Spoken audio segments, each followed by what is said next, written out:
Her true story, from Colorado. My children said, "You've done enough," and sent me to a nursing home. So I bought the land their house sits on. They gave me silence.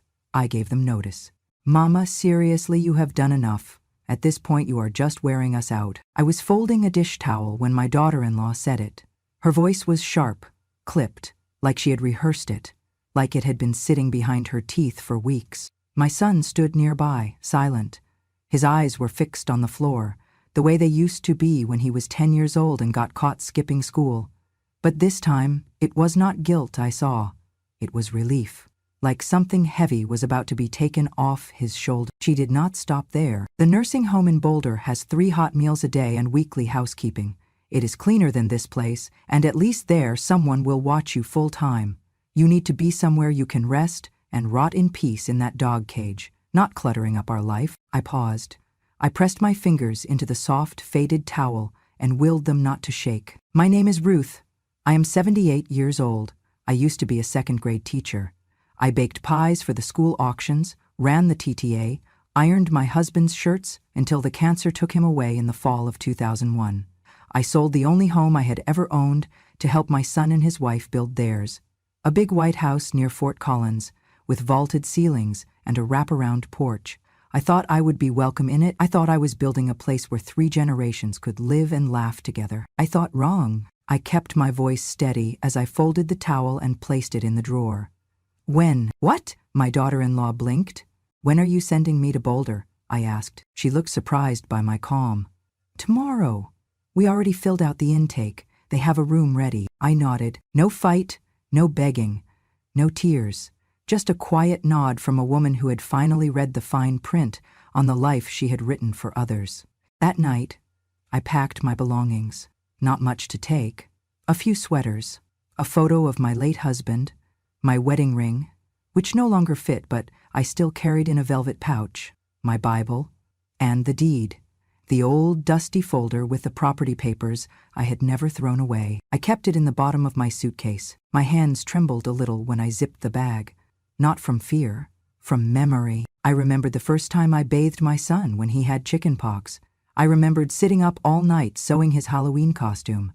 I remembered paying for his college textbooks when his part-time job was not enough. I remembered everything he seemed to have forgotten. The next morning, they loaded my suitcase into the back of the car. My granddaughter did not say goodbye. She had gymnastics practice. My grandson barely looked up from his phone. I suppose they were not told the truth. Or maybe they were. Maybe it was easier to say. Grandma needed a break, then Grandma was in the way. We drove in silence for most of the ride. My son kept his eyes on the road. His wife scrolled through her phone. I stared out the window. The sky was wide and gray. The mountains in the distance were dusted with snow. It was January. Cold, familiar. When we pulled up to the facility, it was nicer than I expected. Glass doors, smiling receptionist, a fireplace in the lobby with chairs arranged like someone still believed in conversation. "We will visit when we can," my son said, not looking at me. I nodded again. That was all I could offer him now. Nods. The intake nurse was kind. She asked me about allergies, medications, diet preferences. She asked if I wanted a television. I said no. I had enough voices in my head already. They left before lunch. No hugs, no warmth, just the soft hiss of the automatic door closing behind them, the sound of something permanent. I sat on the edge of the bed in my new room. It smelled like bleach and lavender. There was a window, a desk, a shelf already holding books I would never read. I looked around and tried to feel thankful. It was clean. It was safe. But it was not home. That afternoon, I asked the nurse for a copy of the Wi-Fi password and called my lawyer. His name was Gerald. He was 91 years old and still sharper than a tack. "Ruth," he said. "Good God, it has been ages. What brings you to me?" "My kids just dropped me off at a nursing home," I said. He paused. "You want to sue?" "No," I said calmly. "I want to remind them who owns the land." Silence on the other end. "You never transferred the title?" he asked. "No, they never asked. They were too busy decorating the inside of a house they did not technically own." Gerald chuckled. "Well, you always were a quiet genius." "I want the paperwork filed," I said. "No drama, just legal notice. And when the time is right, I want to serve them a reminder, not in court, just in writing, with my name on top. I will handle it personally, he said. That night, I slept like I had not in years, in a stranger's room, with strangers all around. But for the first time, I felt like I was back in control of something they thought I had lost. My voice, before I was a burden, I was everything. I taught second grade for 33 years. I was the one who stayed late after school with the kids who needed extra help and came in early for the ones whose parents dropped them off too soon. I baked banana bread for every staff meeting and bought crayons with my own money when the school budget ran dry. I knew every child by name, even the ones who only passed through my classroom for a semester. They still write me letters, some with kids of their own now. My husband William was a quiet man with big hands and a tender heart. He died of pancreatic cancer 3 years after we both retired. We had plans, small ones, nothing grand, a road trip to Yellowstone, a garden behind our cottage in Estes Park. But cancer does not honor calendars. It comes like a thief in the night and leaves you with empty chairs and unopened maps. After he passed, I stayed in the house for a while, the one with blue shutters and a front porch swing. I kept it spotless, as if he might come back and be proud of it. But the silence got too loud. I went days without hearing my own voice spoken aloud. So I decided, maybe it was time to be closer to family. My son Thomas had just announced he and his wife were expecting their second child. They had land, nothing built yet, just acres and ideas. The economy was tight, and loans were harder to get.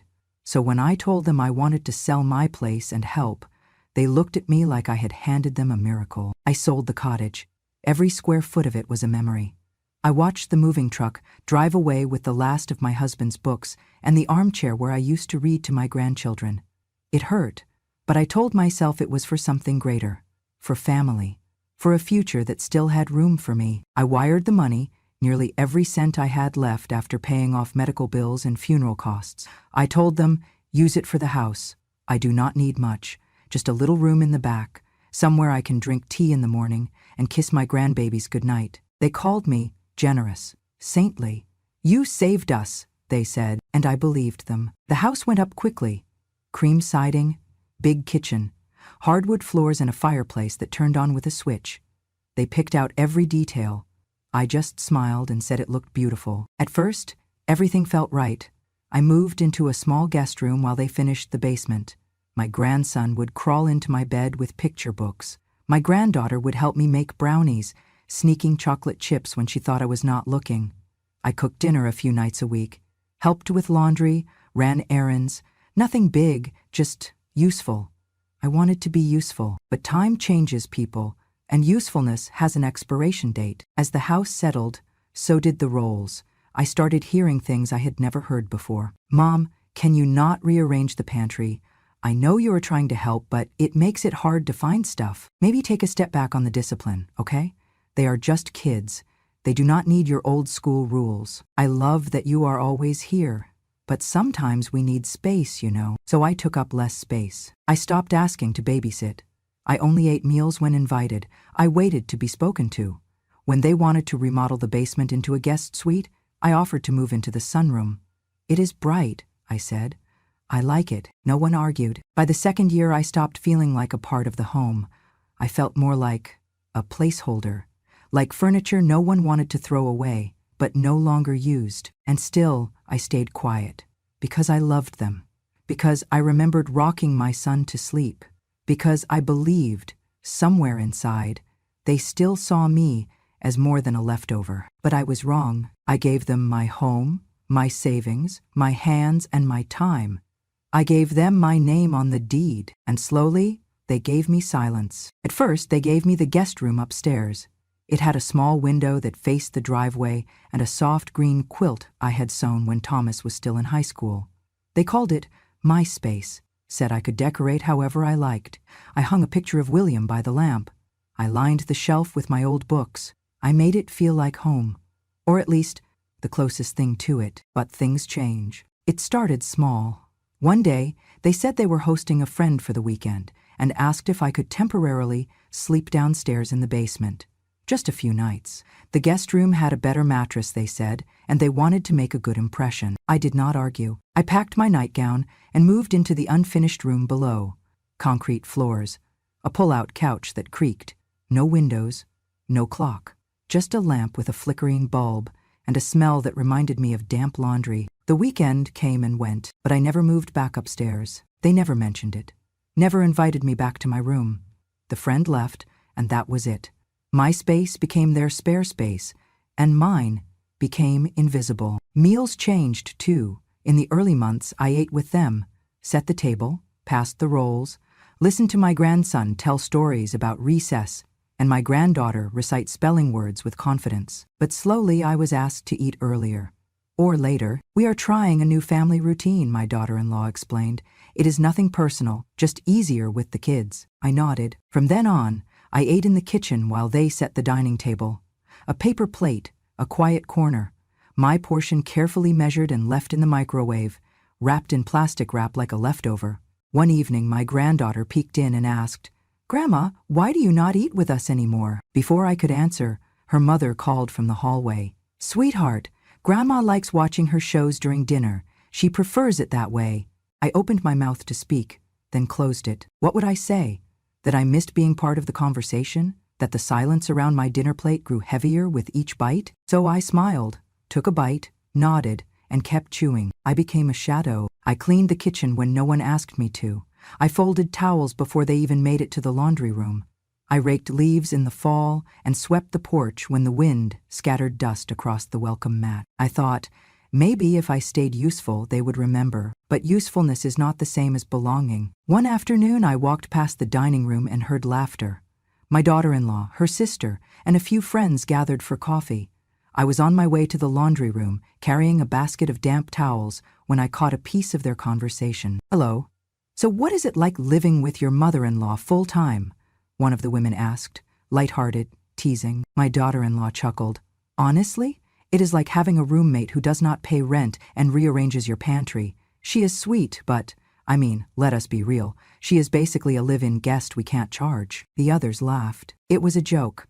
I know it was meant to be light, but it landed like a slap. A live-in guest. That is all I was. Not family, not a mother, not a grandmother, a guest. Without rent, without room, without reason to complain. I stood there for a moment longer, holding the basket, the towel on top still warm from the dryer. Then I turned, went back to the basement, and folded every piece with care. That night, I sat on the edge of the pull-out couch and looked around the room.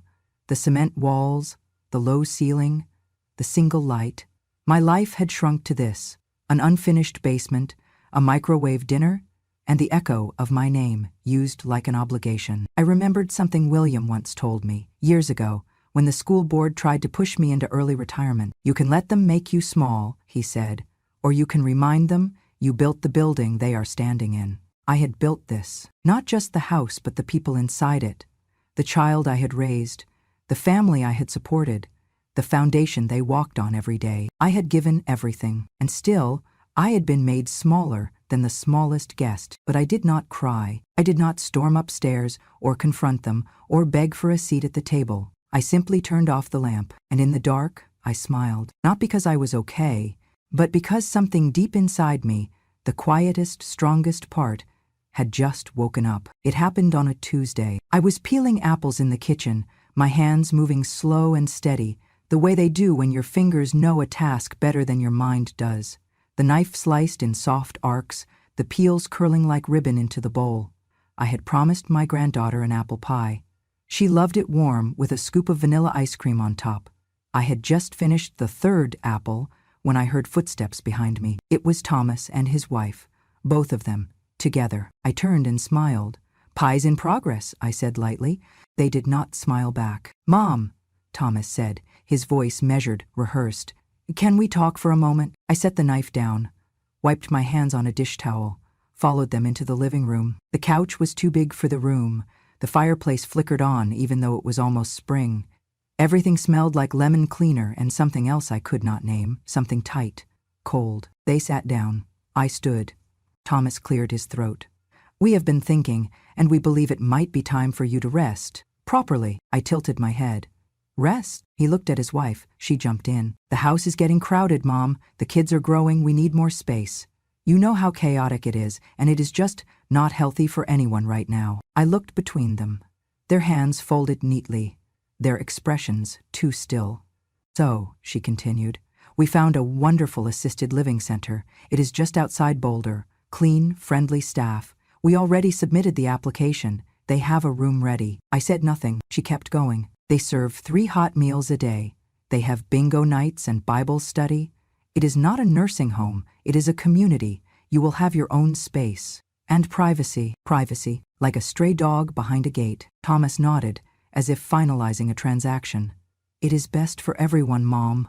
You deserve care. Real care. And we need to be able to breathe again. Breathe. As if my presence had choked the air from their lungs. I did not scream. I did not beg. I looked at my son, my only child, and wondered if he remembered the nights I stayed awake when he had night terrors. If he remembered the time I pawned my wedding ring to buy his band uniform. His eyes did not meet mine. When? I asked. This afternoon, his wife said briskly. They are sending a car. A car, like I was a package being picked up. Like this was Amazon returns. I see, I said. I walked downstairs to the basement and began to pack. Not much to take. A few cardigans, a framed photo of William, my Bible, a wool blanket I had knitted during the long Colorado winters. I slipped the envelope into the side pocket of my suitcase, tucked beneath a pair of socks. They never asked about the deed. They had assumed it was theirs. The house was theirs. But the land? Oh, the land. Still whispered my name in ink. Upstairs, I heard laughter. My granddaughter giggling at a video. My grandson arguing about video game time. No one came down to help me pack. By the time the Uber arrived, I was waiting at the curb. A black sedan. Clean. Quiet. The driver stepped out and opened the door. Are you Ruth? I nodded. Thomas and his wife stood in the doorway but did not approach. My son gave a small wave, like I was heading out on vacation. His wife wrapped an arm around his waist and whispered something I could not hear. My grandchildren were not even home. They had practice or homework or nothing at all to say. I stepped into the car. The door closed with a gentle click. The driver pulled away. I did not look back. There was nothing left behind me worth seeing. The ride was long. The trees blurred past. The sky hung low and wide, gray and endless. I folded my hands in my lap and exhaled. I had not cried. I would not cry. Some endings are not loud. They are just, final. The nursing home in Boulder was quiet. The kind of quiet that does not comfort. It presses on your chest like a pillow too heavy to move. The meals came on time. The nurses were kind, or at least practiced in the art of kindness. There were bingo nights, as promised, Bible study on Wednesdays, but no one looked you in the eye for too long. Everyone walked with slippers that barely touched the floor, as if trying not to wake a dream we were all trapped in. I spent most of my days by the window, a small chair, a side table. My cup of tea went cold often, but I sipped it anyway. I had brought one suitcase. That was all I needed. In that suitcase was the folder that held the deed. I had kept it all these years. Not for power, not for pride, just for record. In case someone ever needed to know where everything began. And now, someone did. I took it out one afternoon when the sky turned that soft, aching blue Colorado does so well. I laid the pages out on the table, smoothed the creases, and read every word. My name, my husband's, the date of sale, the legal parcel number, the notarized signature, the line that said, owner of record. And there it was. Still me. Not them. Not their LLC, not their mortgage company, not their new address label on Amazon. Me. I had never transferred the title. They had never asked. Too busy picking backsplash tiles and arguing over garage shelving. They thought because they had built something, it meant they owned everything beneath it. But they had built a house on land that was not theirs. And land is power. I picked up the phone and called Gerald. Gerald Washington had been our family attorney for years, back when lawyers were paid in pies and handshakes. He had retired officially, but I knew better. Men like Gerald did not retire. They waited for justice to wake them back up. Ruth, he said, his voice still strong despite the static, Well, I will be damned. What are you calling from, heaven or prison? Neither, I said.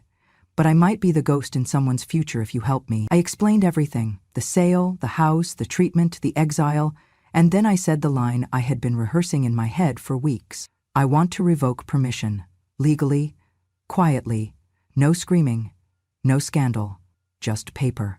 He laughed, not because it was funny, but because it was good. You always were 3 steps ahead of the rest of us, he said. I will handle it personally. Within a week, the new paperwork was filed, the notice was written, the envelope was sealed. They would find it in their mailbox soon, between credit card offers and coupon books. Just a simple letter. No venom. Just fact. That the land beneath their home no longer welcomed them. And the woman they had cast out, she was still standing. The notice went out on a Wednesday. No signature needed, just a stamped envelope with a clear message. 30 days to vacate, legal, final, binding. It was not written with anger. I chose every word carefully, without venom or threat, just truth.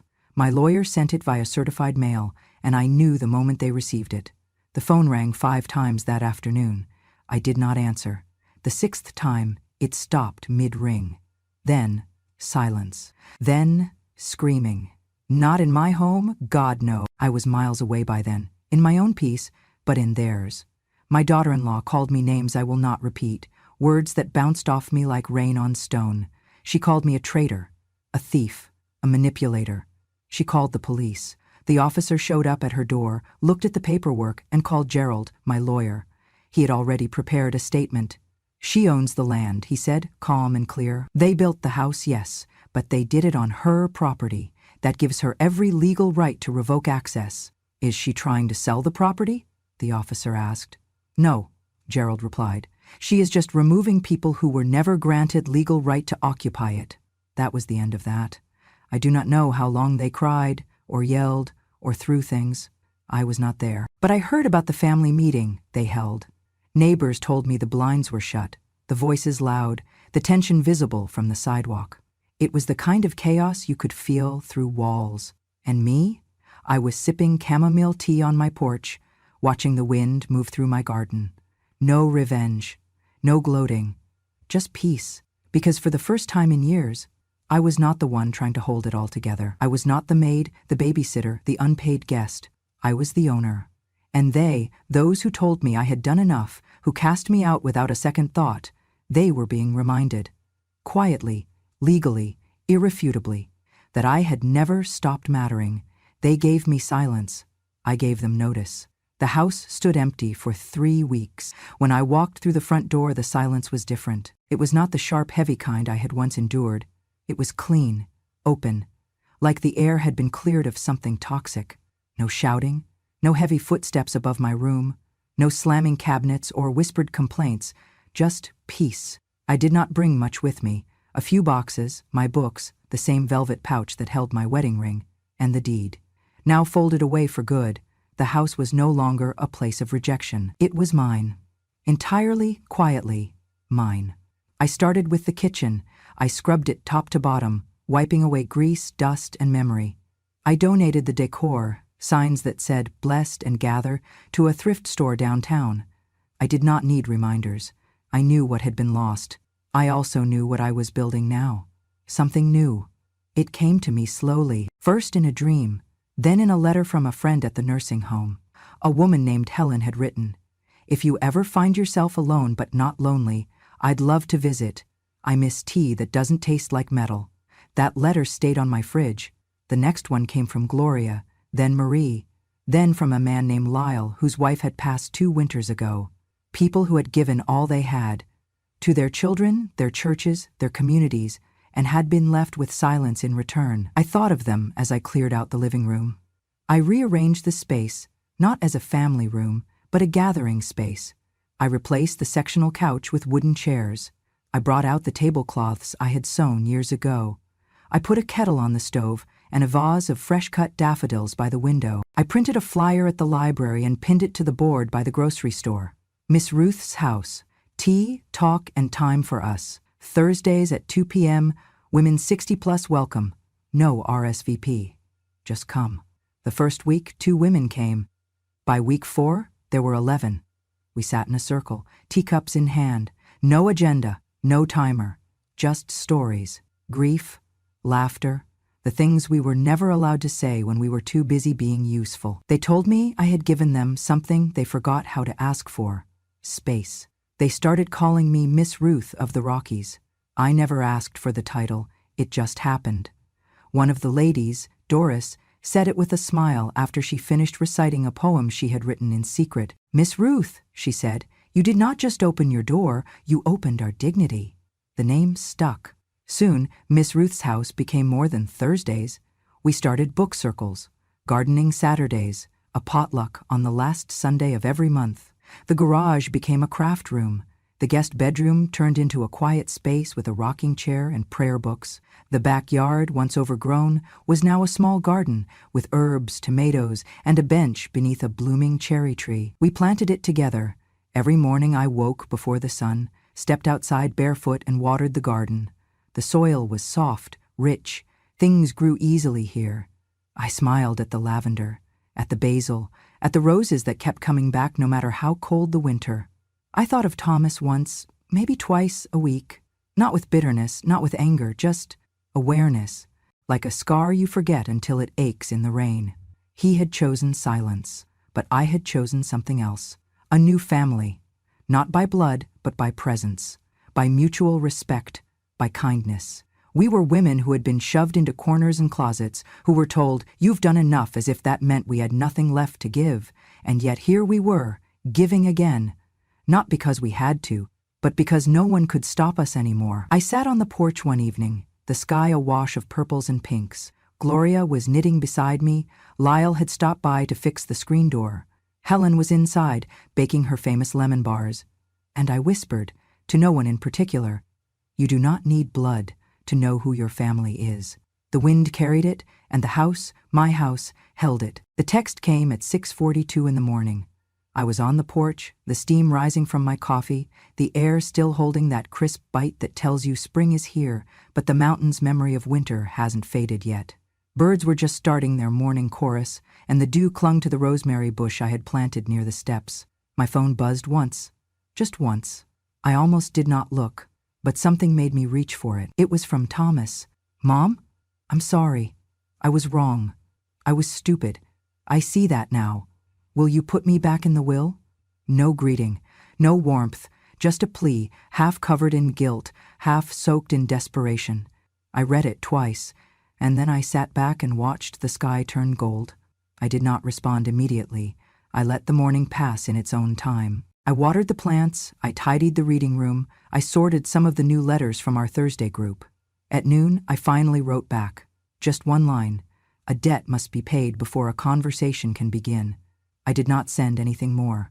Not because I wanted to be cruel, but because after everything, after the silence, the exile, the insult, the betrayal, I owed myself something more than forgiveness on command. I owed myself clarity. He owed me recognition, not just of my value, but of my endurance, my patience, my silence, my strength. And I was done giving all those things away for free. He never replied, but I imagine he read it more than once, just like I had read his. Maybe someday he will understand. People ask me now if I regret it. Kicking my son out, taking back what was mine, turning my old home into a gathering place for women who had nowhere else to be. And I tell them this: I do not regret reclaiming what I built. I do not regret reminding them that the woman they shoved aside was the one who paid the first brick, signed the first paper, dreamed the first dream. They said I had lived too long, but they forgot. I am the reason that house did not fall apart long ago. I patched its roof with retirement checks. I mopped its floors when no one asked. I held its door open to every guest they cared more for than me. I was the quiet architect, the ghost behind the walls, the backbone in the basement. They said I overstayed, but they never noticed how long I stood between that home and the wrecking it deserved. I did not scream when they pushed me out. I did not beg when they turned their backs. I waited. I listened. I remembered. And when it was time, I did not use fire. I used paper. That house may have been filled with their things, but the land knew my name, and the law did too. Now, I live in a place where I am not a guest in my own life. The olive hearth, it is what we call it now. A small, sunlit house tucked between pine trees and open sky. It is quiet, but not lonely. Women come and go. We host poetry nights, potlucks, birthday teas for ladies who no longer get phone calls from their kids but get hugs from each other here. We mend things together. Not just quilts, but hearts, spirits. Every Thursday, we open the windows wide and let the light in. We sit in circles, we speak our names, and we tell the truths that were too heavy for our kitchens and living rooms. I do not lead them, I just sit among them. One of them, not louder, just finally heard.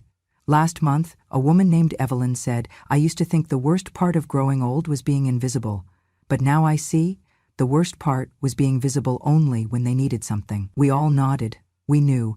But now, we are visible for who we are, not what we can do. Sometimes, when I water the herbs in the back garden, I think of Thomas, not with hate, not with longing, just stillness. I remember him as a child, his small hand holding mine on the first day of school. I remember his face when he rode his first bike, when he cried after his father's funeral, when he told me he and his wife were expecting. Those are the pieces I keep, but I do not keep the silence or the betrayal.